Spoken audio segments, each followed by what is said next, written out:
औज़ुबिल्लाहिमिनश्शैतानिर्रजीम बिस्मिल्लाहिर्रहमानिर्रहीम। हमारा ये थर्ड लेक्चर बॉटनी का फर्स्ट ईयर क्लास का। इसके अंदर अभी तक हमने जो स्टडी किया है उसके अंदर हमने जो मैं आपको स्क्रीन शेयर पे दिखाऊं,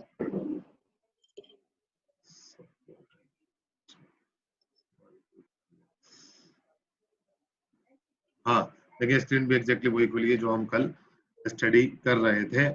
और हमने जो स्टडी करना है अभी कि कल हम ये चीजें स्टडी कर रहे थे कि जो 5 किंगडम सिस्टम बना उसके अंदर सबसे पहले हमारे पास किंगडम प्लांटे बना, फिर एनिमेलिया बना, फिर प्रोटोक्टिस्टा बना, फिर फंजाई आ गया और प्रोकैरियोट आ गया, फिर फंजाई। ठीक है ना, इस तरह 5 किंगडम सिस्टम जो है वो आ गया। और माशाल्लाह से आपने इसके ऊपर अच्छी डिस्क्रिप्शन करके होमवर्क भी मुझे दी, मुझे बड़ी खुशी हुई। ठीक है, अल्लाह आपको तौफीकात में और इजाफा करे। अब प्रोकैरियोट्स सबसे पहले है जो स्क्रीन पे आपको शो हो रहा है, जो स्क्रीन पे शो हो रहा है। अच्छा, इसके बाद प्रोकैरियोट्स के फौरन बाद हमारे पास सिंगल सेल यूकैरियोट्स, जो हमारा कल लेक्चर बंद हो गया था एकदम। ठीक है, तो उसके बाद सिंगल सेल बने सारे, यूनिसेलुलर ऑर्गेनिज्म आ गए सारे। इन यूनिसेलुलर ऑर्गेनिज्म से हमने कहा कि ये प्रोटोजोन्स हैं, यीस्ट है और डायटोम्स। प्रोटोजोन्स यानी pro means first, zoans means जो मींस एनिमल, यानी कि फर्स्ट एनिमल, क्योंकि मूव करते थे, हेटेरोट्रॉफ थे, सबसे बड़ी इनकी कैटेगरी ये थी। यही जाके आगे मल्टी सेलुलर एनिमल्स बने और आज के एनिमल्स के फोरफादर्स हैं। ठीक है, इसी तरीके से स्लाइम मोल्ड्स जो है और यीस्ट, ये जो दो यूनिसेलुलर ऑर्गेनिजम्स हैं जो कि फंजाई की तरफ लेके जाएंगे आगे का रास्ता। मतलब आज की जो फंजाई है, डायटोम्स है, आज की जो फंजाई है, उस फंजाई के फोरफादर्स कौन है जनाब? ये yeast and slime mould unicellular. उसके बाद फिर डायटोम्स जो आपको लेफ्ट हैंड में नजर आ रहा है, ये डायटोम्स, दैट इज अ यीस्ट। ठीक है, ये यीस्ट क्या काम करती है, मतलब ये आगे जाके किसको प्रोड्यूस करेगी? डायटोम्स किसको करेंगे? ग्रीन अलगा यानी मल्टीसेलुलर प्लांट और फिर ब्राउन अलगा। हाँ शाबाश। अब इस तरीके से देखें, ये ऊपर जा रहा है और वही देखिए यहाँ से स्पंजीज आपके पास आना शुरू हो गई। सर ब्राउन अलगे, ये स्पंजीज राइट हैंड पे देखिए आप, अमीबा से फिर स्पंजीज, यूनिसेलुलर, फिर सोलेंट्रेटा, फाइलम आपका एनिमल बनना शुरू हो गया। लेफ्ट हैंड पे ग्रीन अलगा और ब्राउन अलगा, और इस तरीके से फिर मॉसेस, लिवरबस्ट, फर्न्स, एंजियोस्पर्म, जिम्नोस्पर्म, फिर टॉप मोस्ट फंजाई। फिर राइट हैंड का टॉप मोस्ट आपके पास क्या आ गया?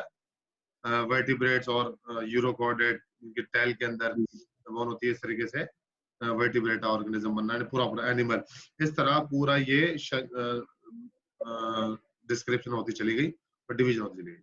तो 5, मैंने कहा था कि इस तरह का भी एक चार्ट आप डिस्क्राइब कर लें अपने पास, जिससे देखें ये पिक्चर आपको कितना कुछ समझा रही है। 5.25 में बता रही है ना। अगर आपको थ्योरी पीछे से मालूम हो, ठीक है, और आपके सामने सिर्फ डायग्राम रखी हो, तो you can solve the full question. अब वो चाहे 2 मार्क्स का हो, 7 मार्क्स का हो या 1 मार्क्स का हो, या फिर आपको उस पे पूरा असाइनमेंट बनाना हो, you can do this one if you have the complete concept about this one. तो हम क्या बात कर रहे हैं कि ये जो डायग्राम्स होती हैं, जो फ्लो चार्ट्स होते हैं, जो चार्ट्स होते हैं, जो आप टेबल्स बनाते हैं, मैं बार बार आपको इस पे क्यों जोर देता हूँ, क्योंकि ये चीजें बड़ी डिस्क्रिप्टिव होती हैं। यानी कि इसमें कम लिखा जाता है लेकिन समझ में ज्यादा आता है। तो हमने काम ऐसा ही इफेक्टिव करना है कि ये नहीं कि हमने पेजेस भरने हैं, पूरे भरते चले जाएंगे, और किताब में भी भरे हुए और भी बहुत सारी चीज नोट्स में भी भरे हुए। मसला ये है कि समझना मैंने, यानी कि अपने जात हर स्टूडेंट ने खुद समझना है। समझने के लिए आप क्या करेंगे, डिटेल आपकी सारी दिमाग में होनी चाहिए, थ्योरी आपने बहुत सारी पढ़ी हुई होनी चाहिए। कमाल यही है कि उसको आप किसी डायग्राम में, किसी फ्लो चार्ट में, किसी टेबल के अंदर, जिस तरह ये डायग्राम आपके सामने है 5.2, इसमें पूरा किंगडम सिस्टम समझा दिया नीचे से लेकर ऊपर, पूरे एक ब्रांचिंग सिस्टम बना के। यानी इन्होंने ट्री का एक मॉडल लिया, ट्री के मॉडल से समझ लेंगे ये उसकी रूट्स है, प्रोकैरियोट्स उसकी रूट है, सिंगल सेलुलर उसका स्टेम है, और फिर जब सारे किंगडम सिस्टम बन गए तो वो उसकी क्या हो गई? ब्रांचेज हो गई। यानी कि एक ट्री कॉन्सेप्ट उन्होंने दिमाग में लिया, उससे सारी चीजें बना दी। ठीक है बेटा, बात आ रही है ना?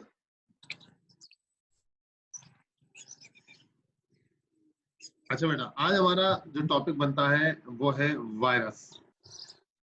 ठीक है जनाब, वायरोलॉजी। टॉपिक क्या शुरू कर रहे हैं हम अभी? Virology, study of virus.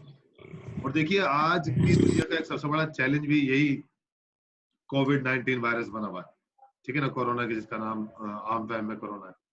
अब देखिए क्योंकि अवाम को वायरस के बारे में अवेयरनेस नहीं है, मालूमात नहीं है कि बेसिकली वायरस किसको कहते हैं, यानी इटसेल्फ वायरस की क्या प्रॉपर्टीज होती हैं। कोरोना के बारे में सभी को पता चल गया है क्योंकि व्हाट्सएप है, फेसबुक है, सोशल मीडिया, टीवी, हर तरफ से यही आ रहा है, एक ही बला का नाम आ जा रहा है बेचारा बार बार, ये यूं है, इससे एहतियाती तदाबीर भी बन दी।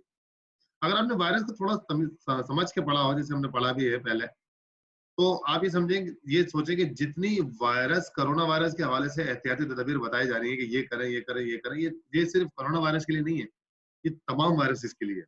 क्यों?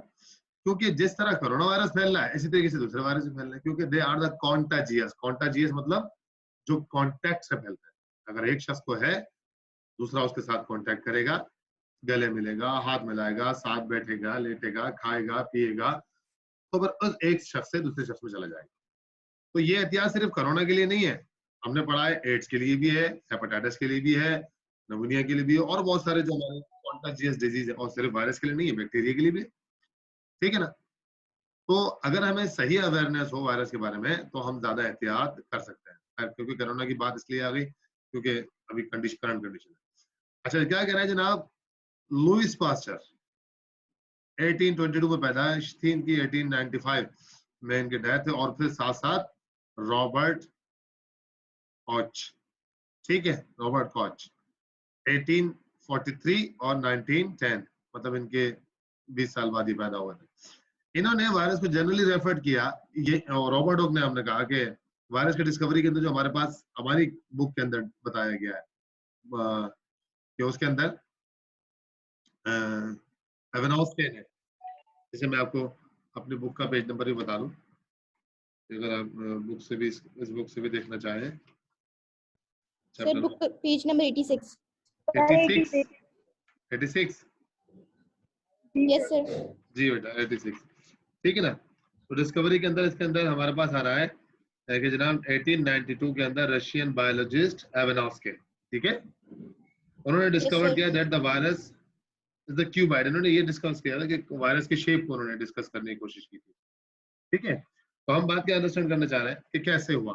देखिए, जो पहला वायरस डिस्कवर्ड हुआ था हमारे पास, वो टोबैको मोज़ेक वायरस डिस्कवर्ड हुआ है, और देखिए 1892 की बात कर रहे हैं, ठीक है, 1943 इन्होंने इस बात को डिस्कवर किया था कि what are the characteristics of the virus. और टोबैको मोज़ेक वायरस, ये हमारे पास वायरस अंडरस्टैंड हुआ था क्योंकि जो फील्ड थी टोबैको, जो तंबाकू बनाने का पौधा होता है, ठीक है, उसके पत्तों पे कुछ खराबी थी, तो उस खराबी को उन्होंने डिटेक्ट किया, स्टडी किया, तो पता लगा जनाब, क्योंकि बैक्टीरिया, ठीक है ना, तो देखिए ये तो हमारे पास आ रहा है 1882 या 22 यानी 1800 के टाइम में, जबकि वायरस, बैक्टीरिया हमारे पास हुआ था तकरीबन 1600 के दहाई, तो तकरीबन 210 साल का डिफरेंस है, बैक्टीरिया पहले आया था, वायरस बाद में आया था। तो बैक्टीरिया क्योंकि डिस्कवर हो चुका था और तमाम बीमारियां बैक्टीरिया की वजह से होती थी, इसलिए ये जो टोबैको के पत्ते खराब हुए, ये अंडरस्टैंड कर रहे थे कि बैक्टीरिया की वजह से ही हुआ है। लेकिन जब तमाम चीजों को स्टडी किया गया, पता लगा नहीं जनाब इसमें तो बैक्टीरिया नाम की कोई चीज है ही नहीं, जब सारे सैंपल स्टडी किए गए माइक्रोस्कोप में। तो फिर रॉबर्ट, ये जो एवेनॉस्के हैं, इन्होंने फिर एक कहा कि जनाब I have found a new thing inside the leaf, एक नया स्ट्रक्चर में फाइंड आउट कर रहा हूँ जो इससे पहले मैंने कभी नहीं देखा। तो उन्होंने फिर टोबैको मोज़ेक वायरस की तस्वीर बना के दी जनाब, वो ये तस्वीर पेज नंबर 88 के ऊपर डायग्राम 5.4, ठीक है ना। ये इन्होंने एक डायग्राम बना के दी, तस्वीर बना के दी कि जनाब जो मैंने फाइंड किया है वो इस तरीके का कुछ है, और उन्होंने कहा कैप्सोमियर्स है इसके ऊपर, ठीक है ना, कैप्सिड जो उसका कवर है, फिर कैप्सोमियर्स है, और बीच के अंदर इसका एक न्यूक्लिक एसिड है जो कि इसका जेनेटिक मटेरियल है। और इस वायरस के अंदर कोई सी भी चीज जिंदों वाली नहीं है, जैसे कोई लिविंग ऑर्गेनिजम्स के अंदर होती है, जैसे कि सेल वॉल हो, सेल मेम्ब्रेन हो, माइटोकॉन्ड्रिया हो, लाइसोसोम हो, जो एक सेल के अंदर होती है, प्रोकैरियोट्स या यूकैरियोट्स, ठीक है ना, बिला तफरीक दोनों में। तो कह रहे हैं इसके पास सेल भी नहीं है। तो उन्होंने कुछ कैरेक्टरिस्टिक्स बताया कि जनाब वायरस जो है वो एक नॉन सेलुलर एंटिटी है, इसके पास सेल नहीं है। जब सेल नहीं है तो इसका मतलब ये जिंदा भी नहीं है। ठीक है जनाब। अब सवाल है कि जब ये जिंदा नहीं है तो फिर जिंदों को परेशान कैसे करता है, पौधे को, इंसानों को, जानवरों को, बीमारियां कैसे करता है। तो इसके पास हमने बताया था कि न्यूक्लिक एसिड है जो इसका जेनेटिक मटेरियल है। बस यही एक चीज है जो इसको इन दूसरे इंसानों के साथ, दूसरे ऑर्गेनिजम्स के साथ रिजेंबल करती है, यानी कि जिंदों के साथ। कि जिंदा के पास भी जीन होती है, इसके पास भी जीन है, लेकिन जिंदा के पास सेल होता है, इसके पास सेल नहीं है। अब लेकिन जीन में अपने पास एबिलिटी होती है रिप्लिकेशन करने की, यानी कि जीन अपनी कॉपीज कर सकती है। ठीक है ना। अगर हम डीएनए का स्ट्रक्चर देखें तो जो शुगर डीऑक्सीराइबोस शुगर का होता है, उसके अंदर नाइट्रोजनस बेसिस लगी होती है। तो शुगर की कॉपी करने की, नाइट्रोजनस बेसिस कॉपी करने की, फास्फोरिक एसिड की कॉपी करने की उसके पास सलाहियत है। लेकिन पूरा वायरस बनाना, जैसे कि मतलब उसका कैप्सोमियर भी बने, उसका हेड भी बन जाए, दैट इज इम्पॉसिबल। बैक्टीरिया के पास ऐसी कोई चीज, वायरस के पास ऐसी कोई चीज नहीं है। इसीलिए वायरस किसी जिंदा होस्ट को पकड़ता है ताकि वो जिंदा होस्ट में जाके अपने बेबीज को बॉन्ड कर सके। अपने जीन की कॉपी तो कर लेता है वो, ताकि अपने बेबीज को बॉन्ड कर सके, अपनी साइकिल को इंक्रीज करे, आगे लेके जाए, साइकिल और बढ़ाए। ठीक है ना। ताकि अपने बेबीज बॉन्ड कर सके, क्योंकि उसके अपने पास बॉडी में बेबी बॉन्ड मैकेनिज्म नहीं, खुद से वो अपने बेबीज बॉन्ड नहीं कर सकता। हाँ, जीन कॉपी कर सकता है। इसीलिए ये क्वारंटाइन किया गया है ताकि वायरस को अगला होस्ट ना मिले, ताकि वायरस को नेक्स्ट होस्ट ना मिले। जब उसे अगला होस्ट नहीं मिले, अच्छा वायरस की एक सबसे हसीन और खूबसूरत बात यह है बेचारे की कि ये 7 दिन, 14 दिन या 21 दिन तक जिस्म में रहता है, किसी भी एक होस्ट में, पौधे में रहे, इंसान में रहे, जानवर में रहे, किसी और चीज में रहे, 7 से 14 दिन तक या ज्यादा 21 दिन तक किसी एक जिस्म में रहता है, अपने बेबीज को बॉन्ड करता है। बस उस दरमियान में उसको शदीद बीमार करता है। लंग्स का होगा तो लंग्स पे करेगा, स्किन का होगा तो स्किन पे करेगा, किडनी का होगा तो किडनी पे करेगा, जहां उसकी टारगेट बॉडी का ऑर्गन है, और उसके बाद उस बॉडी से चला जाएगा। तो अब ये बात याद रखें कि जब वो बॉडी में इंफेक्शन कर रहा होगा, उस दरमियान में उसको बुखार भी होगा, नजला भी होगा, जुकाम भी होगा, टेम्परेचर भी सीवियरली इंक्रीज करेगा, बीपी के, ब्लड प्रेशर के मसाइल भी हो सकते हैं। ठीक है ना। और भी दूसरी बीमारियां उसको लग सकती हैं। अब जिसका इम्यून सिस्टम, यानी जिसका इंटरनल इम्यून सिस्टम, जो डिफेंसिव सिस्टम है, जितना ताकतवर होगा, जिसका जिस्म जितना ताकतवर होगा, वो ये 7, 14 या 21 दिन उस तमाम परेशानियों को झेल लेगा, बर्दाश्त कर लेगा, और जैसे ही वायरस बॉडी से जाएगा उसके अंदर से सारे सिम्टम आहिस्ता आहिस्ता आहिस्ता आहिस्ता खत्म हो जाएंगे। लेकिन अगर जिसका इम्यून सिस्टम कमजोर है, या वो बच्चा है छोटा जिसका वैसे ही कमजोर होता है, या जिस्म भी कमजोर होता है, या बुजुर्ग है 50, 60, 55 वाला, 70 वाला, 80 वाला, उसका जिस्म भी कमजोर होता है, तो वो इन तमाम सिम्टम्स को या साइड इफेक्ट्स को बर्दाश्त नहीं कर पाता। जब वो बर्दाश्त नहीं कर पाता तो यकीनन अल्टीमेटली डेथ हो जाती है, और हम कहते हैं कि इस वायरस की वजह से डेथ हो गई। ऑफ कोर्स इस वायरस की वजह से हुई है, क्योंकि उसको प्रॉब्लम इसी वायरस की वजह से फेस करनी पड़ रही थी। तो अगर हमारी बात समझ में आ जाए कि वायरस किस तरह इफेक्ट करता है और हम किस तरीके से बच सकते हैं, तो हमारे लिए आसान है किसी भी वायरस से निपटना, ना कि कोरोना ओनली। ये तो कभी जानी वबा बन गई है। ठीक है, बात समझ में आ रही है मेरे बेटा।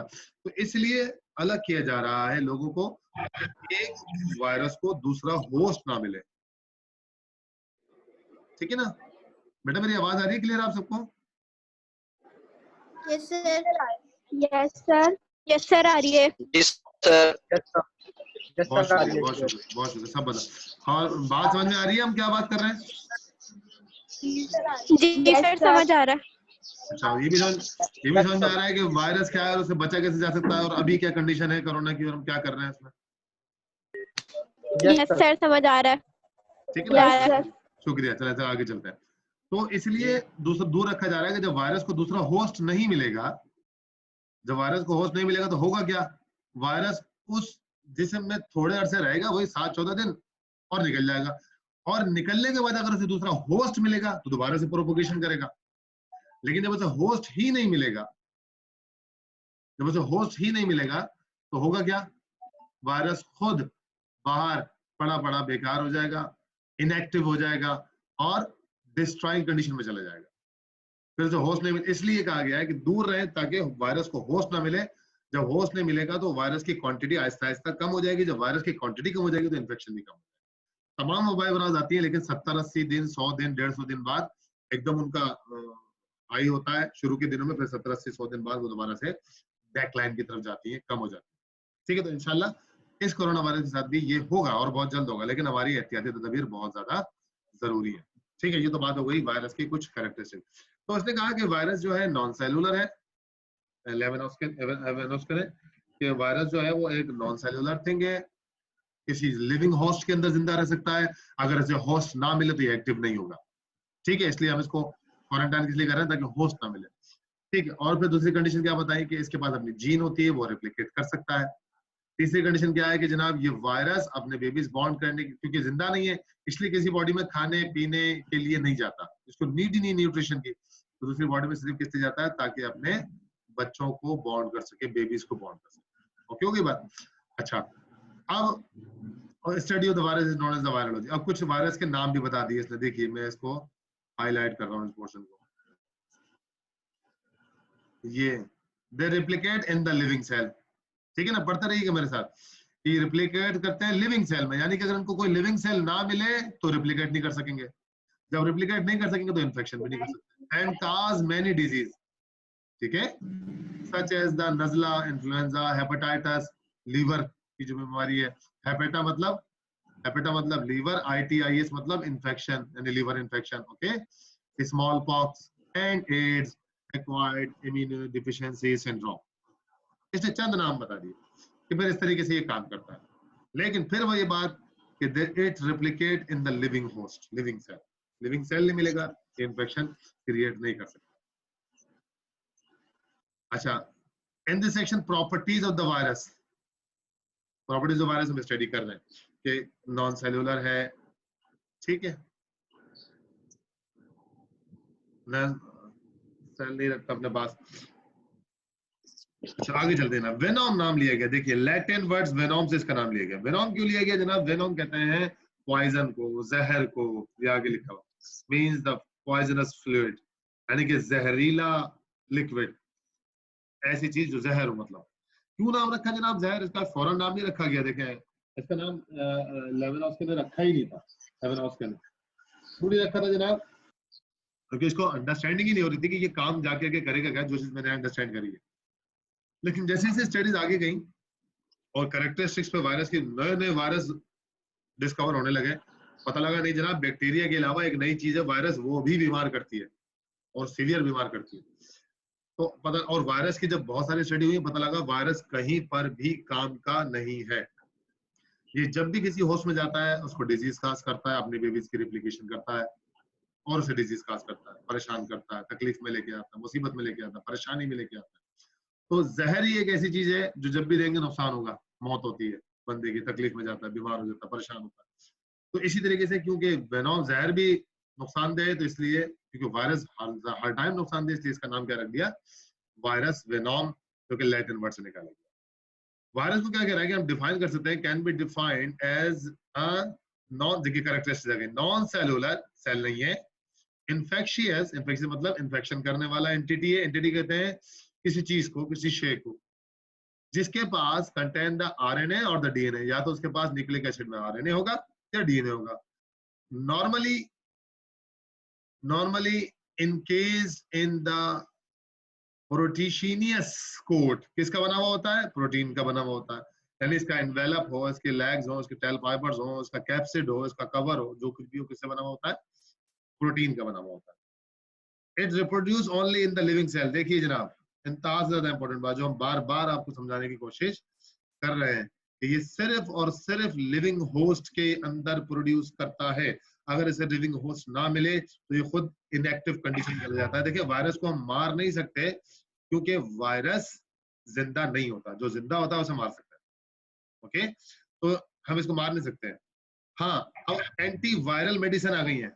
अब एंटी वायरल से मुराद ये नहीं है कि वो वायरस को किल करेंगी, किल तो होता ही नहीं वायरस। एंटी मतलब इसके खिलाफ काम करेंगी, इसको काम करने से रोकेंगी, इसकी रिप्लिकेशन को होस्ट के अंदर रोकेंगी, इसको ज्यादा प्रोपोगेट होने नहीं देंगी, उसके अपने ज्यादा बच्चे पैदा होने नहीं देंगी। बस जो मेडिसिन किसकी फॉर्म के अंदर हम बात कर लें, वैक्सीन की फॉर्म में। वैक्सीन किसे कहते हैं, हम जब बीमार होने से पहले मेडिसिन लेते हैं, जैसे हेपेटाइटिस की वैक्सीन है, तो ऐसे ही बैक्टीरिया जो वायरस को इंगल्फ कर जाते हैं या वायरस जो दूसरे वायरस को इंगल्फ कर जाते हैं, उन्हीं की वैक्सीन बना दी जाती है। अभी तक कोरोना का कोई ऐसा दूसरा वायरस नहीं मिल पा रहा है, ऐसा दूसरा बैक्टीरिया नहीं मिल पा रहा है जो कोरोना को खा जाए बॉडी के अंदर जाते ही। और ये वाले बैक्टीरिया जो हो, वायरस जो बॉडी के अंदर है, ये बॉडी के लिए नुकसानदेह ना हो, बैक्टीरिया स्पेशली। तो अभी तक ये वाली चीज नहीं मिल पा रही है साइंटिस्ट जिसके लिए मुस्तकिल डॉक्टर काम कर रहे हैं कि कोई ऐसा बैक्टीरिया और बिलखुसूस वायरस ऐसा मिल जाए, ये बैक्टीरिया मिल जाए जो इंगल्फ कर ले किसको, कोरोना। वही उसकी वैक्सीन बन जाएगी कि वो पहले से बॉडी में इंसर्ट कर देंगे, किसी को भी कोरोना आएगा वो इंगल्फ कर जाएगा उसको, खा, जैसे कि हेपेटाइटिस की, जैसे कि और बहुत सारी हमारे पास जो है वो वैक्सीन है, बहुत सारी वैक्सीन हमारे पास मौजूद है। ठीक है जनाब, तो आपसे ये बात सुन, लेकिन reproduce in the living host. आगे चलते हैं दोस्तों। Virus utilize the biosynthetic machinery of the host. Biosynthetic machinery किसे कहते हैं जनाब, क्योंकि वायरस के पास अपनी बॉडी बनाने के लिए कुछ नहीं है, सिर्फ बॉडी के उसके पार्ट्स हैं जिसके अंदर वो खुद न्यूक्लिक एसिड को संभाल के रखा हुआ, आरएनए डीएनए। लेकिन इसने अपनी replication babies, sir bio machinery को रिलेट करना, बायो, वही बता रहा हूँ बेटा, बायोसिंथेटिक मशीनरी। क्योंकि मशीनरी कैसे कहते हैं, जो चीज प्रोड्यूस करती है, जो चीज बनाती हो, ठीक है ना।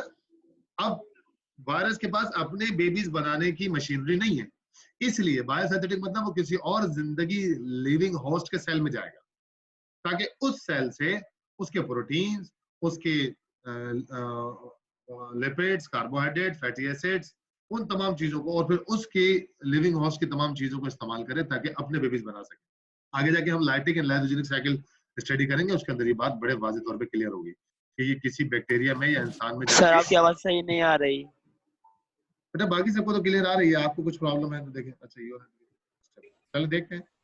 नो सर, आपकी आवाज क्लियर नहीं आ रही अब। सर आवाज में थोड़ी आपके कोई मसला है, शायद आपके पास नेटवर्क का कोई मसला है, आवाज सही नहीं आ रही। देखते हैं सबर सबर सबर। हेलो, आवाज आ रही है?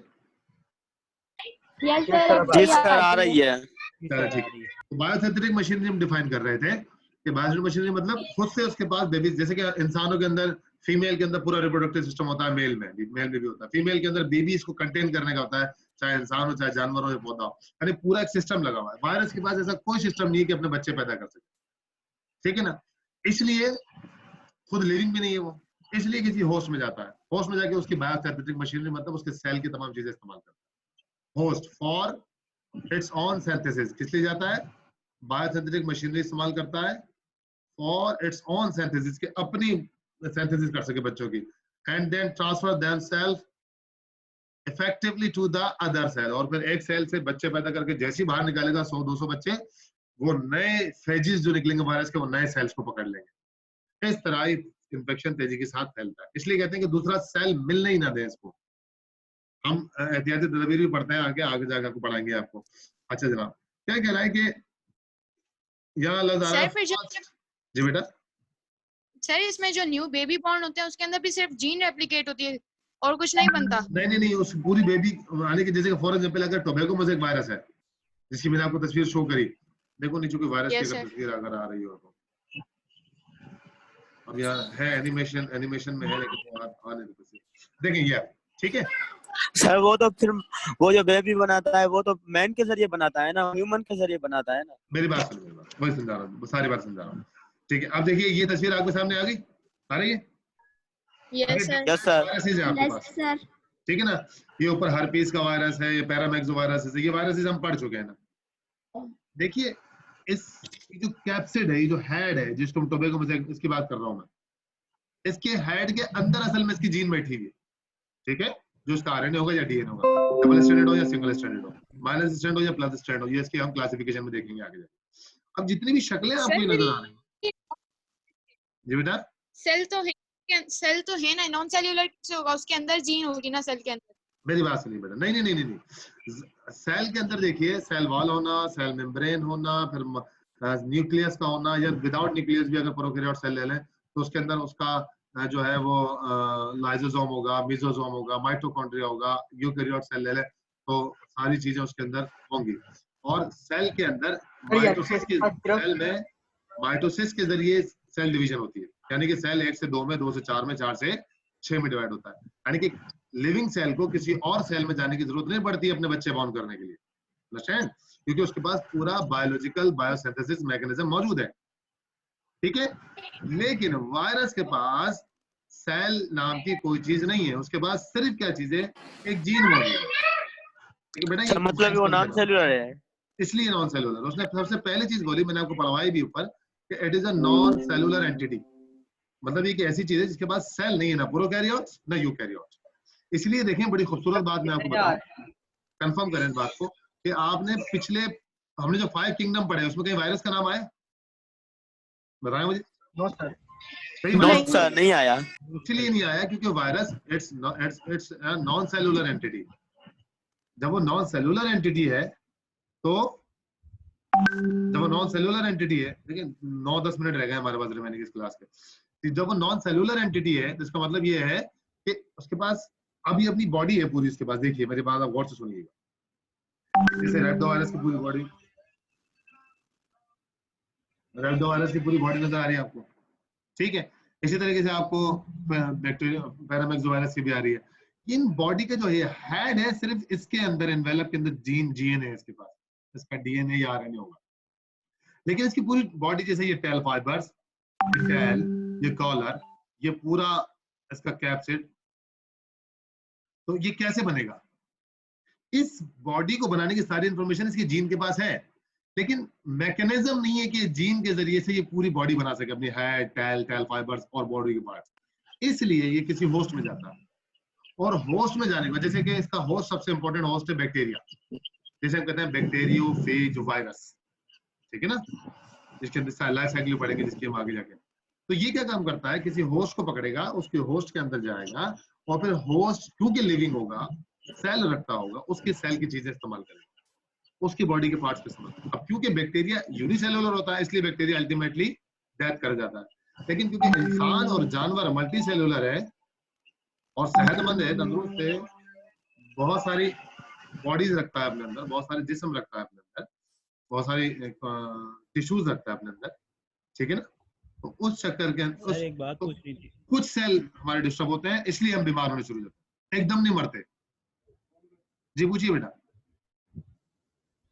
सर ये आपने कहा है कि ये 14 दिन तक इंसान की बॉडी में रहता है। जी जी। तो ये अपने बेबीज बॉर्न कर रहा होता है, उसके बाद ये डीएक्टिवेट हो जाता है। हाँ, डीएक्टिवेट होता है। इसकी जो नई बॉर्न बेबीज होती है ना, वो बहुत ही रेयरली उस बॉडी में रहती हैं, बाकी एक्सक्रीट कर जाती हैं। और तो फिर वो सर एक्सक्रीट, जी जी, एक्सक्रीट करती हैं, तो ये फिर कैसे, यानी डीएक्टिवेट कैसे होता है ये फूल? बहुत जबरदस्त, बहुत अच्छा क्वेश्चन किया। इसका मतलब आप गौर से सुन रहे हैं, बहुत अच्छी बात। देखिए 2 तरीके होता है। पहली चीज, बॉडी से एक्सक्रीट कर जाएगा। किस तरीके से एक्सक्रीट करेगा? आपकी बॉडी से जो एक्सक्रीशंस निकलती हैं, जैसे कि स्वेटिंग ग्लैंड्स है, पसीने की एक्सक्रीशन है, सलाइवा की एक्सक्रीशन है, टीयरिंग, आंसू की एक्सक्रीशन है, यूरिन की एक्सक्रीशन है, स्पर्म्स की एक्सक्रीशन, ठीक है, इससे भी निकलती है। दूसरी इससे निकल जाती है। सबसे बड़ी बात पता है क्या होती है? जब वायरस एक बॉडी में जाके इन्फेक्ट करता है, तो हमारा इम्यून सिस्टम उसके खिलाफ काम कर रहा होता है, अंडरस्टैंड? तो वायरस जब तक 7, 14 या 21 दिन तक अपने काम करता है, तो उसके अगेंस्ट हमारा इम्यून सिस्टम भी काम कर रहा होता है, और 7, 14 या 21 दिन में हमारा इम्यून सिस्टम इस वायरस के अगेंस्ट एक रेजिस्टेंस कायम कर लेता है, इससे बचाने के लिए। यानी कि इंटरनली हमारी बॉडी इसका एक बेहतरीन तरीके से अगेंस्ट बना लेती है, रेजिस्टेंस बना लेती है। जैसे देखें, अभी आपने सुना है कि पाकिस्तान के डॉक्टर हैं, डॉक्टर नवीद नाम है, आई थिंक सो, उन्होंने कहा है कि जनाब प्लाज्मा से हम वायरस का इलाज करेंगे, जिनको वायरस बीमारी हो चुकी थी कोरोना की, और अब वो सेहतियाब हो चुके हैं, उनका प्लाज्मा लिया जा रहा है। कह रहे हैं ना, सुना है आपने? हाँ जी सर, सुना। अच्छा, क्यों? क्योंकि उस प्लाज्मा के पास उस कोरोना वायरस की रेजिस्टेंस मौजूद है। अब समझ आ रही है? और ये भी बड़ा बहुत ही रेयरली पॉसिबल होगा कि जिस शख्स को कोरोना वायरस हो चुका हो और वो 7-14 दिन में ठीक हो गया हो, उसे दोबारा हो जाए। नहीं होगी उसको, बहुत मुश्किल है कि उसको दोबारा हो। तो क्यों? क्योंकि उसके प्लाज्मा में उस वायरस के अगेंस्ट रेजिस्टेंस बन चुकी है। अच्छा एक बात आपने और भी सुनी होगी सर मैंने कहीं पढ़ा था सर उसके बॉडी में तो न्यू जो बेबी होती है वो तो होंगी ना, बिल्कुल होगी, वायरस लेकिन की जो न्यू होगी। जब तो कहा गया है कि वो कैरियर है, वो खुद बीमार नहीं है, अब वो खुद बीमार नहीं है लेकिन वो फैला सकता है, अंडरस्टैंड, क्योंकि उसकी उसकी सर ये जिस्म सर वो फिर ऑटोमेटिक डीएक्टिवेट होगी जाएगी। जी ऑटोमेटिक से मुराद ये है कि हमारा इम्यून सिस्टम उसके खिलाफ रेजिस्टेंस कायम कर रहा होता है, लेकिन it will take the time to understand what is the pathogen its come और इसके अगेंस्ट किस तरीके से काम करना। देखिए अल्लाह ने सर हमारा अब इम्यून, देखिए अल्लाह ने दोबारा हमारा वायरस आएगा बॉडी में हाँ ये कहना चाह रहा था तो आपसे। ये वायरस पावरफुल होके आएगा यानी इम्यून सिस्टम के लिहाज से। नहीं देखिए पावरफुल शावरफुल कुछ नहीं होता, उसकी वजह ये है कि वायरस की अपनी एक इंटेंसिटी होती है इफेक्ट करने की, ठीक है, लेकिन जब वो फर्स्ट टाइम बॉडी में आता है तो उसके लिए कोई भी रेजिस्टेंस मौजूद नहीं होती सिवाय इम्यून सिस्टम के। अगर वो इम्यून सिस्टम के लिए भी नया होता है तो इम्यून सिस्टम परेशान होता है लेकिन वायरस इन्फेक्ट कर जाता है, लेकिन इम्यून सिस्टम 7, 14 या 21 दिन में उसके अगेंस्ट रेजिस्टेंस कायम कर लेता है। अगर इंसान में सलाहियत होती है बर्दाश्त करने की तमाम सिम्टम तो बच जाता है और 14 दिन बाद उसकी बॉडी में रेजिस्टेंस भी प्रोड्यूस हो जाती है, वो बीमारी से ही बच जाता है, ठीक है ना, और आहिस्ता आहिस्ता उसकी बॉडी से सारे वायरसेस जो होते हैं वो रिमूव भी हो जाते हैं, ठीक है ना। अब जिन पेशेंट सर 14 दिन के बाद उसके बॉडी से वायरस किसी और के साथ ट्रांसफर नहीं हो सकता? बिल्कुल हो सकता है, इसलिए तो कहा जा रहा है कि क्वारंटाइन में रहें, दूर रहें, क्योंकि एक शख्स को वायरस हुआ, वो 14-15 दिन में ठीक हो गया, उसकी बॉडी के अंदर रेजिस्टेंस कायम हो गई उसके इम्यून सिस्टम से, ठीक है। देखिए अस्पतालों में इस वक्त क्या हो रहा है, हॉस्पिटल में सिर्फ ये हो रहा है इस वक्त कि उसको हेल्दी डाइट दी जा रही है, उसकी केयर की जा रही है, उसकी जो है ना सफाई सुथराई का ख्याल रखा जा रहा है, ताकि इन 14-15 दिनों में वायरस के जो भी साइन सिम्टम है, मतलब नजला, जुकाम, खांसी, पेट का दर्द, मोशन, डायरिया, उन तमाम चीजों से उसको बचाया जा रहा है किसी हद तक, साइन सिम्टम बचा सके, ताकि 15 दिन का अपना टाइम गुजार ले। अभी 14-15 दिन का टाइम गुजार लेता है तो उसकी बॉडी में ऑटोमेटिकली उस वायरस के अगेंस्ट रेजिस्टेंस कायम हो जाती है, ठीक है ना। तो फिर वो हेल्दी। सर एक सवाल करना था। जी करिए बेटा, मारिस बात कर रहे हैं। Yes sir. जी सर ये जो अभी न्यूज वगैरह में सुनने में आ रहा था कि ये 100 साल से ऊपर के जो लोग हैं वो 2-3-4 जो है वो सेहतमंद हुए हैं इस वायरस से, तो वो कैसे? जी मैं देखिए ना, क्योंकि 50-60 साल के बाद तो नहीं जरूर सुनिए, मसला ये है कि आपकी जिसने अपनी बॉडी को सही तरीके से इस्तेमाल किया हुआ होगा, जिसका रेजिस्टेंस पावर अच्छा होगा, चाहे वो 55 साल का बूढ़ा हो, 70 साल का बूढ़ा हो, लेकिन अगर एक 18-20 साल का नौजवान है जिसकी डाइट ही खराब है, जिसका इनटेक बड़ा खराब है, जिसकी बॉडी पहले ही बहुत ज्यादा कमजोर है, तो वो क्यों बर्दाश्त कर सकेगा। इंसानी जिस्म में मैं आपको एक हैरत अंगेज बात बताऊं कि जो इंसानी जिस्म का डीएनए है, सुनिएगा गौर से, इंसानी जिस्म का डीएनए के ऊपर जो बॉडी बनती है वो 100 साल तक बगैर किसी बीमारी के हेल्दी रहने वाली जीन है, ठीक है ना। लेकिन क्योंकि हमारे एनवायरमेंट के अंदर प्रॉब्लम्स इतनी है, पोल्यूशन इतनी है, वाटर पोल्यूशन है, नॉइस पोल्यूशन है, एयर पोल्यूशन है, फिर फड्डे फसाद है, फिर टेंशन है, फिर स्ट्रेस है, इन चीजों से क्या होता है कि हमारी जिंदगी 50, 60, 70 साल तक मोहित रहती है और फिर बीमार भी रहते हैं सरसे में, लेकिन इम्यून सिस्टम काम कर रहा होता है इसलिए रेजिस्ट करते हुए चले जाते हैं। बड़ी इंटरेस्टिंग और बड़ी समझदार और बड़ी नॉलेजेबल गुफ्तगू है, अगर इंसान समझना चाहे और इंटरेस्ट लेना चाहे और चीजों को अंडरस्टैंड करना चाहे, ठीक है ना। तो देखिए जब अल्लाह ने आसानी हमको दी है तो हमारी बॉडी में रेजिस्टेंस भी दी है, ठीक है ना, वरना अगर हमारी बॉडी में रेजिस्टेंस ना हो तो हम तो बचपन में ही मर जाए, क्योंकि ये वायरस बैक्टीरिया हमारे चारों तरफ मौजूद है, ठीक है ना। तो इस तरीके से जो वायरस डिस्कस कर रहे हैं, मुझे खुशी हुई आप लोगों ने अच्छी क्वेश्चन की, और किसी कोई क्वेश्चन कर ले तो कर ले, ताकि क्योंकि अब हम नेक्स्ट टॉपिक तो वायरस भी डिस्कस कर रहे हैं। सर वो कोरोना के बारे में पूछना था, जब ये एनिमल्स में नहीं जा रहा तो ब्रीथ तो वो भी करते हैं। जी बिल्कुल, तो जा तो रहा होगा उनके, बिल्कुल जा रहा होगा। तो एनिमल्स में कुछ ऐसी चीज होगी कि जो वायरस से लड़ रही है, तो इससे वैक्सीन क्यों नहीं बना रहे? हाँ बहुत अच्छा क्वेश्चन है, इसका मतलब है कि आप गौर फिक्र कर रहे हैं। 1 मिनट 20 सेकंड रह गए, मैं इसका जवाब कोशिश करूंगा जल्दी से दे दूं। सुनिए जनाब, देखिए आपने बर्ड फ्लू वायरस भी सुना है जो चिकन में आया था, लेकिन वो कह रहे थे कि चिकन में है, और ये भी आ गया था कि बर्ड फ्लू वायरस अगर इंसान खा जाए, ऐसा गोश्त खा जाए जिसको बर्ड फ्लू था, तो इंसान को कोई प्रॉब्लम उससे नहीं होगी। वजह यह है कि हर वायरस की कुछ खास कंडीशंस होती है जिसमें वो सर्वाइव कर सकता है। टेम्परेचर के हवाले से, ह्यूमिडिटी के हवाले से, ब्लड के हवाले से, एंटीजेंस के हवाले से, एंटीबॉडीज के हवाले से, टिश्यूज के हवाले से, सेल के हवाले से कुछ स्पेसिफिक कंडीशंस होती है। उस वायरस को वो कंडीशन परफेक्ट इंसान में मिल रही है, किसी और जानवर में उसको नहीं मिल रही है कंडीशन। अगर इंसान की कंडीशन भी हम वैसे कर देंगे, जैसे बता रहे हैं कि ये 37 डिग्री सेंटीग्रेड के ऊपर वायरस इनएक्टिव हो जाएगा या 40 पर, तो इस तरह की हम कंडीशंस को चेंज करके वायरस को इनएक्टिव कर सकते हैं। ठीक है ना। तो वायरस अपनी खास स्पेसिफिक एनवायरनमेंट में जिंदा रहता है, एनिमल में उसका एनवायरनमेंट वो नहीं मिल रहा, इसलिए वहां वो सर्वाइव नहीं कर रहा। बर्ड फ्लू क्योंकि चिकन में कर रहा था, वहां एनवायरनमेंट मिल रहा था, वाला एनवायरनमेंट इंसान का नहीं है, इंसान में आके इनएक्टिव। ठीक है ना। तो डिफरेंट कंडीशंस में वायरस जो है काम करता है। Yes sir. ठीक है बेटा, खुशी हुई, हमारी अच्छी डिस्कशन चल रही है स्टडीज के हवाले से।